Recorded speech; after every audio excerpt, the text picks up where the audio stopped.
Hi, I'm Dr. Robin Miller for Health Day. Big question I'm hearing from patients these days. If I wake up with a cough, sore throat, and stuffy nose, do I still need to test myself for COVID? 5 years after COVID-19 arrived on our shores, do Americans still believe it's a serious health threat?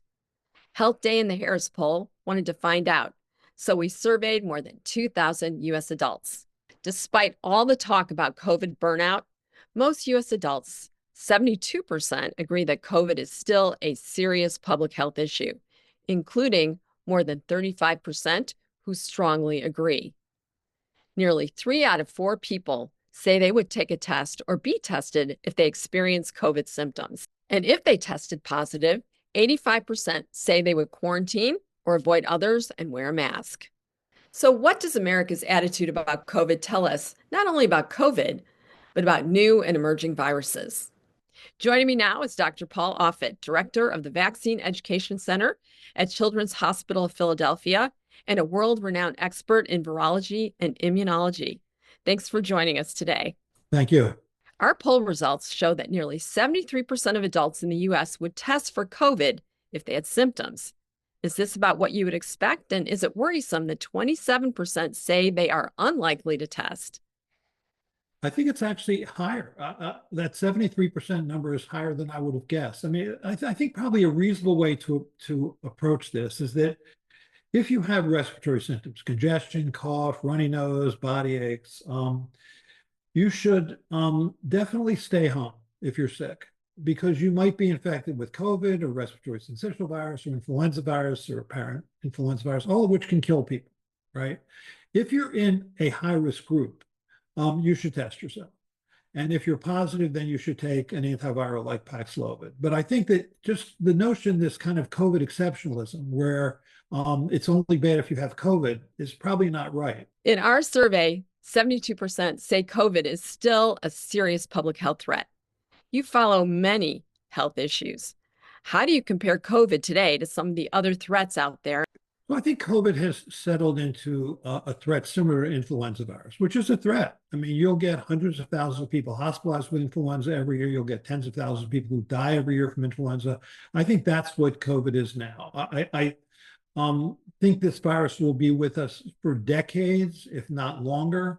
Although the pandemic is over, the virus isn't, and I think we have to understand that this is a serious infection. I wish we felt the same about flu, which is also a serious infection, which people should also get vaccinated and take seriously, but we often don't. The CDC currently recommends COVID vaccines for everyone 6 months and older. Do you agree with their recommendation? And if not, why not? Yeah, so I actually don't agree. I think, first of all, we're one of only 2 countries that do that. Most countries, like countries in Western Europe, Australia, the World Health Organization, Scandinavian countries, all pretty much target high-risk groups, meaning people who have obesity or chronic lung, heart or kidney disease or neurological diseases, people who are elderly, really defined as greater than 75, and people who are pregnant. I think those are the groups most likely to be hospitalized if they're infected with this virus. I think with us, it's more of a messaging issue. I think that the thinking is that if we recommend it for everybody, then those high-risk groups are more likely to get it. But I mean, we do have other targeted recommendations. I agree with most other countries in this world, which is we should target high-risk groups. So the CIA just changed its position on how the COVID-19 outbreak started, and now say a lab leak is most likely to have been the cause. What do you think about that? Be nice if they showed some data in support of that. I mean, I feel that Christopher Wray of the FBI said, you know, we have evidence that this is more likely to be a lab leak. All the evidence is on the other side. I mean, the papers that have been published in Science, Nature, Cell have clearly shown that in the southwestern section of the Hunan wholesale seafood market, there was an animal to human spillover event where a bat virus infected either a palm civet or a bamboo rat or a raccoon dog that then spilled over into humans. In that area, in that particular spot, all the early cases were there. They spread concentrically out from there. Phylogenetically, you can see that the genetic evidence of the virus that they isolated there is virtually identical to the virus that was infecting those people. The Wuhan Institute of Virology was 9 miles away on the other side of the Yangtze River. And yet we're supposed to believe that it was created in the lab. And then these, because there were two lineages, it would have had to have been two people that went right to an area where you would have expected an animal to human spillover event to occur instead of 10,000 other places in Wuhan where they could have gone. This is political. And it really Yeah. bothers me that you have people like Marty McCary, who's about to be head of FDA, or Jay Bhattacharya, who's about to be head of NIH, or Robert Redfield, who was head of the CDC, who have all stepped forward in support of the lab leak theory. Even Luc Montagnier, who won the Nobel Prize for the discovery of HIV as the cause of AIDS, has said this. But all the published evidence is on the other side. It's a scientific issue. It can be answered in a scientific venue, and it has. If you think you have evidence that there was a lab leak, you're going to have to come up with something more than innuendo and conspiracy, because that's all that's on that side. So you think it's just purely political? Yes, I do. I think that there was an interest in the Trump administration, the first Trump administration, to point to China as a bad player here and sort of blame them, because there has to be someone to blame. And you can blame China reasonably. I mean, SARS-1, which raised its head in 2002 to 2003, also occurred in the wet market. In that case, palm civet was the sort of animal that was the intermediate host. And they sell these animals often illegally. They sell them under unsanitary and unhygienic conditions. And then worse, when this outbreak occurred, they killed all the animals and made it very difficult for foreign scientists to come and investigate what was going on, which only made it look more like a conspiracy. And I think they were irresponsible. In addition, you had to depend on a whistleblower to tell you that there was a virus circulating in Wuhan that was killing people. That also showed irresponsibility. So I think the Chinese government was irresponsible here, but it wasn't because they created a virus. Also, remember, there has never been a pandemic virus created in a laboratory ever. So if you're going to make that case, if you believe Carl Sagan, that extraordinary claims should be backed by extraordinary evidence, this is an extraordinary claim backed by no evidence. In a recent interview, Dr. Atul Gawande, former assistant administrator for global health at USAID, said U.S. support for vaccination efforts helped stop a Marburg outbreak in Rwanda last fall. And he voiced concerns about future aid under the new administration. What's your feeling about this and the freeze on the president's emergency plan for AIDS relief? Should U.S. taxpayers be paying for health problems in Africa? Why? Well, these viruses don't recognize international boundaries, as we learned with COVID, right? Here's a virus that Yep. raised that in Wuhan that swept across the globe and killed 9 million people. What happens in this world does affect us. Even if we just want to be selfish about it, we should support efforts by the World Health Organization, certainly support PEPFAR, AIDS relief in Africa, because these viruses do mutate. And they mutate often in situations where they're continuing to spread. Have we not learned this lesson? And so I think it's incredibly irresponsible of us to back away from our support of the World Health Organization or PEPFAR. Confirmation hearings for Robert F. Kennedy Jr. as Secretary of Health and Human Services are underway.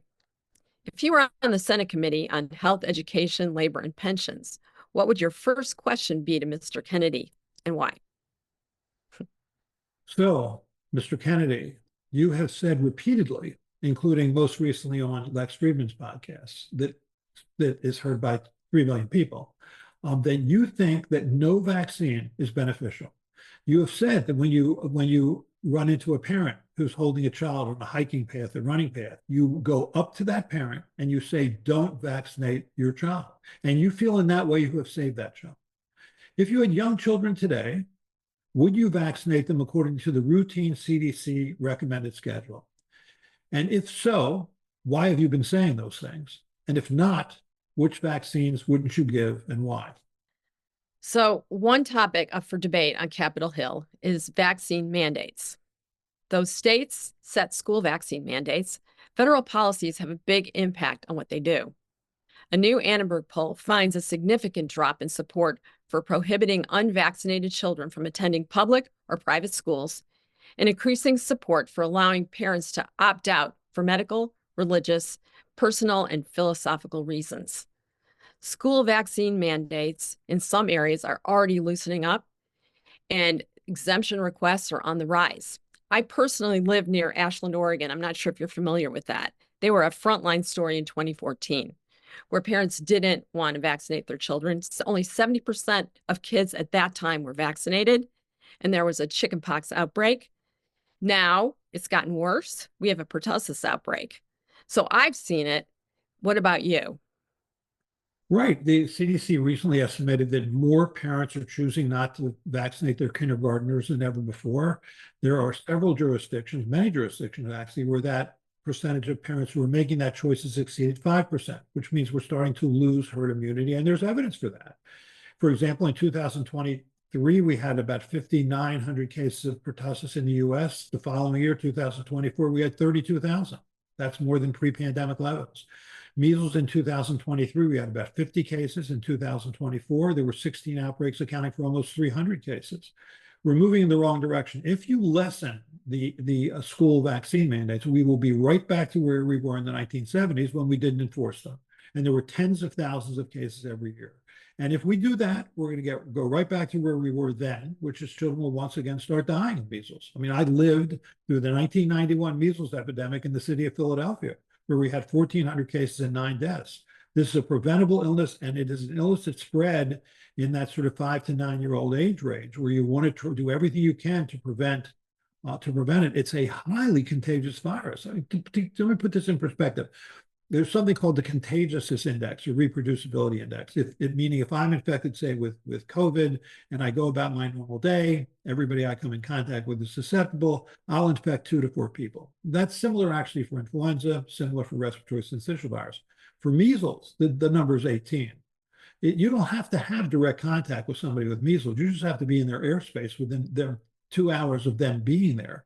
I don't think people realize how contagious this is, but I can tell you, being in Philadelphia in 1991, people were scared to come into the city. Schools canceled trips to the city. The Commonwealth of Pennsylvania gave us hundreds of thousands of dollars to vaccinate down to 6 months of age.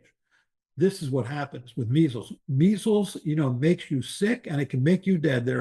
Prior to the vaccine, there were 48,000 hospitalizations and 500 deaths. And what people don't remember is that every year there were about 1,000 cases of encephalitis or brain swelling, of whom about 250 children would be left with permanent brain damage. I am a child of the 1950s. I remember measles. I had measles. And I think it's not that we've largely eliminated measles. I think we've eliminated the memory of measles. I think that's Yes. why we're in this predicament. I remember when my sister had it. She was miserable, and I remember it. So it's a horrible disease. Yeah, when children come into our hospital with measles and they ask old people like me to come down and take a look, somebody with a fever and a rash, I can tell in 30 seconds whether it's measles for the reason you just said. Children, Yeah. they're miserable. They're often photophobic, meaning they're intolerant to light. The lights are down in the room. They're looking downward. They're miserable. Last questions. The Trump administration recently paused external communications among government health agencies and just ordered the CDC to stop communicating with the World Health Organizations.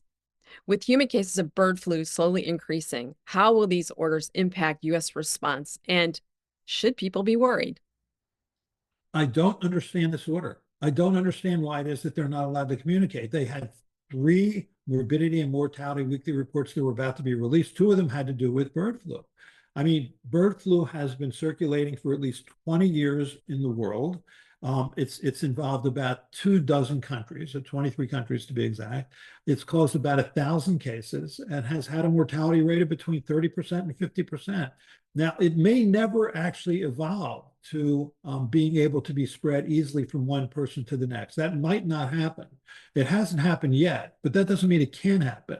And we have to know when these cases occur, especially the severe cases like that man who died in Louisiana or the girl in Canada who was in the intensive care unit. Has this virus mutated to the point that it can bind to cells in the upper respiratory tract, which would then make it more easily spread from person to person? That hasn't happened yet, but it certainly could happen. And it's the CDC that's going to let you know it's happening. And so the fact that you've muted them makes this all the more dangerous world. So, do you have anything else you'd like to add? No, I think it's a frightening time. I think we're at a time where science is losing its place as a source of truth. People are just simply declaring their own truths, including scientific truths. Probably no better example than RFK Jr. And I worry for the children in this country. I do. I think they're about to be in a far more dangerous position than they have been ever before in many ways. Well, this has been wonderful information. Thank you so much for speaking with us today, Dr. Offit. It was really a pleasure. Thank you. It's my pleasure.